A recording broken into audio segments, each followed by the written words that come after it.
Alright mga bossing, nagkatotoo na po ang laban nila. Former 2-Division World Champion, Mexican fighter Luis Pantera Neri at ating kababayan, former 3-Division World Champion John Riel Cuadro Alas Casimero.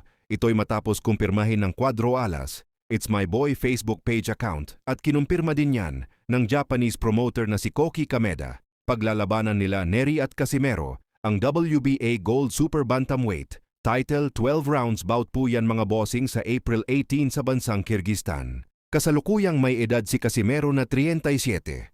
Kumbaga mga boss, palipas na ito sa kanyang prime, habang may edad naman si Neri na 31.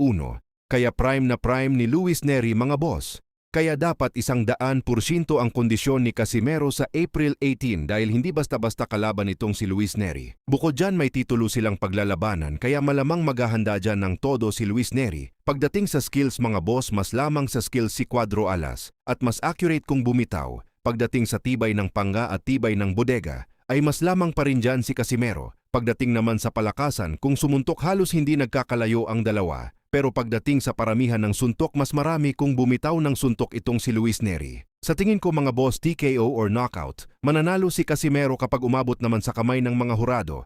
Baka ibibigay nila yan kay Luis Neri, kaya sana mapaghandaan niya ng todo ni Cuadro Alas para makapasok siya sa ranking ng Super Bantamweight Division. Samantala dahil official na ang laban nila Luis Neri at John Riel Casimero sa April 18 mga boss, ay agad namang nagbanta itong si Cuadro Alas. Ayun nga po sa kanya. Ngayon yung malalaman na takot si Inoue sa akin pag pinagulong ko ang bungo ni Neri. Talagang kumpiyansa si Cuadro Alas mga boss na masusungkit niya ang WBA Gold title laban kay Luis Neri. Kaya abangan natin yan.